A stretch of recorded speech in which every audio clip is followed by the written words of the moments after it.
Pertamina tegaskan kualitas Pertamax sesuai spesifikasi, tidak ada pengoplosan. Halah, lah opo yo ono maling kuwi ngaku dong pora. Masamu kene wong bodoh delok ono kae lho di rut Pertamina sing wis nuangke gelas iki kuwi apa ya ora oplosan, ora gur omben-ombenan tok sing dioplos ya. Pertamax lho ya iso dioplos. Ngono kuwi kok. Ya Allah, aku cara dadi hakime langsung tak kon gantung urip-uripan kuwi wong modelan kaya ngono kuwi. Gek, ayo lur, sedulur, ora usah tuku ya Pertamina tetek bengek lah. Tuku sing merek lain, Shell misale yo. Ayo kanggo perusahaan-perusahaan di luar BUMN saiki ambil kesempatan bene Pertamina rugi ndelosor ben ya. Diwenehi kesempatan rakyat wis percaya mualah bensine kok dioplos karo wong penduran ben ndelosor lah. Bene rugi jepluk ben rano Pertamina tetek bengek ya. Gek ngaliyo tuku Shell, boikot Pertamina dan gatel ya. Cuk jaren. Kalau ada yang mau ngoplos Pertamax dengan Pertalite di lingkungan Pertamina, kayaknya nggak ada yang salah, nggak ada aturan yang dilanggar, kan aturannya cuma dilarang merokok.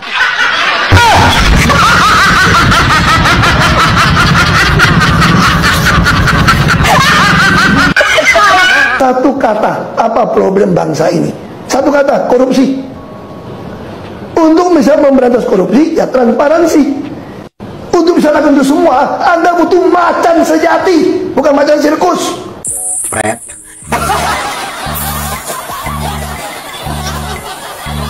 Aduh, mohon maaf ini Pak Ahok. Saya itu agak gimana ya dengan pernyataan Pak Ahok. Sebenarnya saya setuju banget sebenarnya ya. Apalagi benar kata Pak Ahok yang barusan ya, masalah di negara kita ini adalah korupsi, dan untuk menuntaskannya harus ada transparansi. Nah kemudian dibutuhkan macan sejati, bukan macan sirkus. Setuju banget saya dengan pernyataan Pak Ahok ini, setuju. Cuman kan saya rasa ini teori aja Pak Ahok. Tidak segampang itu. Kalau benar apa yang Pak Ahok katakan, kemarin waktu jadi komut Pak Ahok kemana aja? Ini mohon maaf ini, kemana aja waktu itu? Kan kita tahu tugas dan fungsinya komut itu, ya kan? Mengawasi kebijakan, terus mengawasi operasional, terus mengawal tata kelola perusahaan. Nah apakah hal itu udah Pak Ahok lakukan? Kalau emang sudah dilakukan, saya rasa nggak bakal terjadi kayak gini Pak. Kalau emang pengawasannya itu benar-benar diawasi gitu ya, nggak bakal terjadi kayak gini. Gitu. Terus oke lah Pak Ahok memilih mundur karena nggak sejalan dengan atasan Pak Ahok gitu kan. Oke, kita hargai karena Pak Ahok mundur gitu kan. Cuman kan kenapa waktu itu nggak Pak Ahok bongkar gitu kebobrokan Pertamina ini? Seharusnya Pak Ahok itu dulu dibongkar dari dulu sebelum ada yang ditetapkan sebagai tersangka. Nah itu baru top. Kalau itu Pak Ahok lakukan, kita anggap Pak Ahok itu pahlawan, ya kan? Karena emang Pak Ahok yang membongkar gitu kan. Kalau sekarang Pak Ahok berkoar-koar, benar Pak Ahok juga jadi pahlawan, tapi terkesan jadi pahlawan kesiangan. Itu ya kan. Kemudian dari ucapan Pak Ahok juga nggak konsisten gitu kan. Saya ambil contoh. Dulu, ini belum lama ini nih Pak Ahok ngomong, nggak ada ceritanya Ahok dengan Anies. Nggak lama kemudian berpelukan kayak Teletubbies.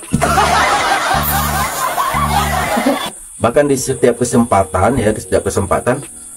mesra.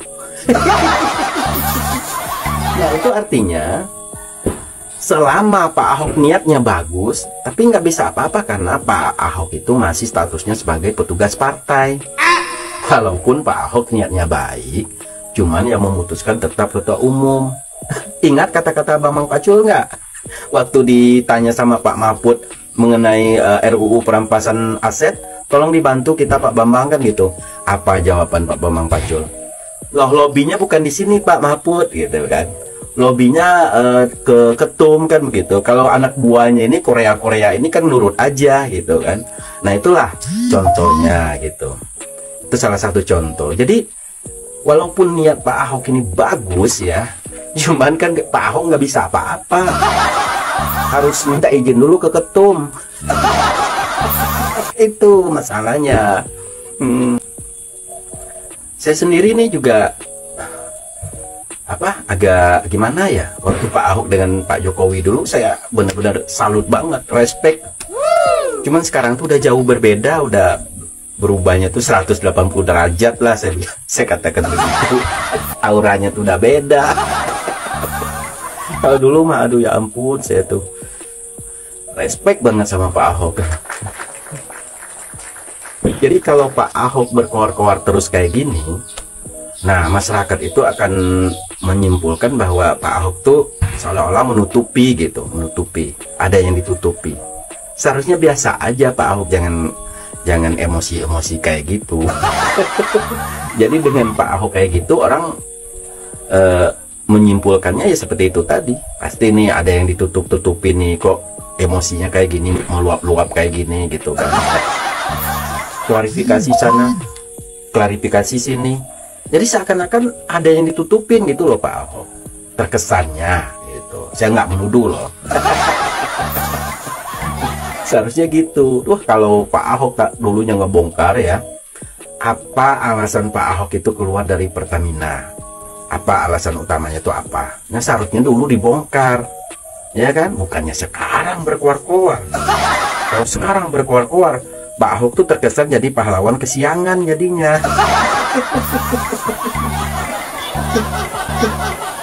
Jadi intinya gini Pak Ahok, walaupun niat Pak Ahok itu baik ya, bagus niatnya untuk memberantas korupsi, cuman kan selagi Pak Ahok bernaung di bawah partai, apalagi bukan ketua umum, Pak Ahok nggak bakal bisa apa-apa. Pak Ahok tetap yang memutuskan ketua umum. Apalagi Pak Ahok statusnya sebagai seorang petugas partai, nggak bisa apa-apa. Seperti Pak Bambang Pacul katakan. Pak Ahok tahu sendiri kan. Saya sangat setuju kalau Pak Ahok mau membongkar itu, setuju. Biar rakyat Indonesia ini tahu siapa aja yang terlibat. Kan begitu. Tapi jangan pandang bulu, semua partai-partai terlibat itu harus dibongkar. Ya, oke Pak Ahok.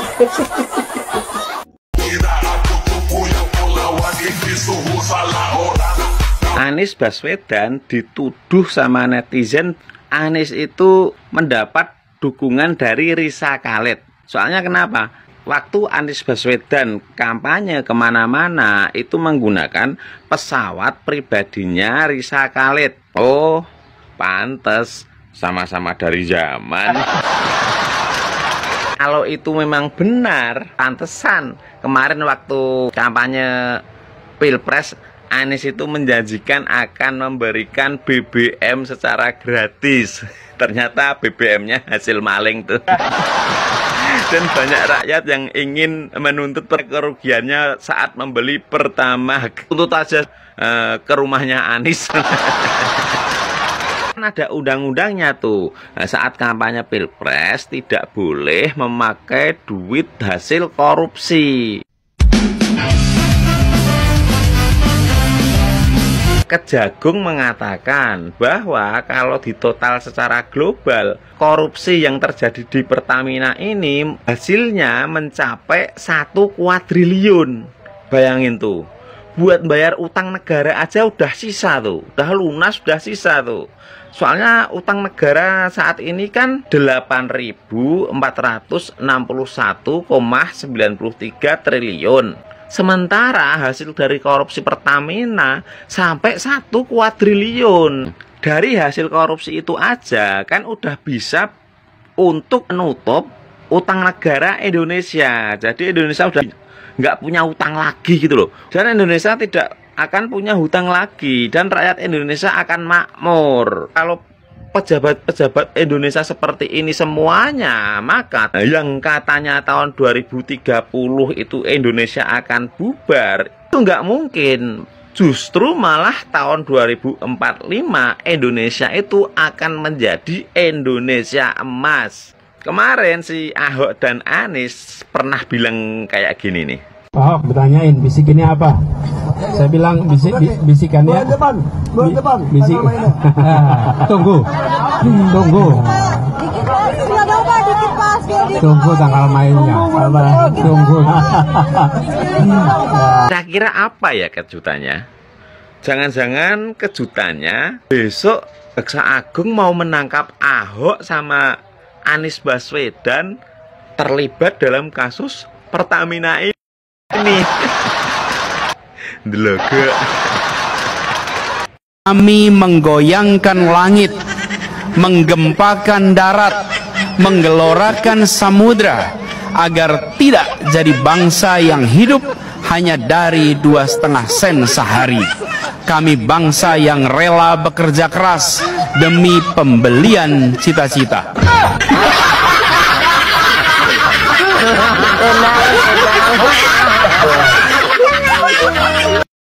Ahok katanya tidak pernah takut kalau misalkan opsi dipanggil oleh Kejagung dia akan hadir dan memberikan keterangan. Ya bagus dong, itu namanya kesatria ya. Kalau memang itu terjadi, Ahok tidak takut, bagus gitu. Saya setuju dan sepakat itu. Terus Ahok dalam videonya pun berapi-api mengatakan ini bahkan seperti kerasnya Ahok kelihatan gitu ya. Emang kan gaya bicara Ahok kayak gitu, jadi gak usah kaget gitu ya bahwa Ahok seperti marah. Biasa aja, Ahok emang kayak gitu dari dulu juga. Nah, intinya di sini ya kita sepakati dulu bahwasanya kita harus membongkar sampai ke akar-akarnya ini kasus, bener gak? Ya supaya apa? Supaya ini orang-orangnya siapa saja sih sebenarnya yang terlibat, kan gitu bro. Ya. Dari 2020 katanya Ahok pernah mengatakan si ini gitu kan. Pernah diprotes sama DPR. Oke. Terus apakah suara Ahok itu ada lagi setelah itu? Kan itu jadi pertanyaan juga tuh. Kenapa kok gak ada suaranya lagi ya? Benar gak? Kalau semisalkan Ahok mau membongkar, ya bongkar aja pada waktu itu. Dan ingat ya, Ahok tidak dipecat dari Pertamina. Jadi dipecat dari Komut gak? Ya. Dia itu mengundurkan diri karena menjadi tim sesnya Pak Ganjar. Begitu, gak ada yang mecat Ahok. Salam dari Singapura. Nalar otak memang sering bawaan dari lahir dari kandungan ibumu. Kalau dari kandungan ibumu kau sudah punya nalar tinggi, maka kau akan cepat nangkap essence, substansi permasalahan. Yaitu sekarang Ahok teriak-teriak akan membongkar kasus Pertamina, dia mau sebagai saksi di kejaksaan. Pertanyaannya, berarti dia punya bahan yang sangat banyak untuk dibongkar. Ya kenapa dulu dia tidak bongkar? Saya ingat persis waktu dia mundur sebagai komisaris utama Pertamina, saya ada chat dengan Menteri BUMN di mana beliau menginformasikan pengunduran diri dari Ahok belum disahkan oleh RUPS karena menunggu RUPS Pertamina yang mensahkan bonus Ahok sebagai komisaris utama yang miliaran rupiah. Kalau sekarang dia punya bahan untuk dibongkar, kenapa dulu dia tidak bongkar? Kalau kau punya otak dari kandungan ibumu, kau akan ngerti pertanyaan saya. Belajarlah untuk memakai otakmu.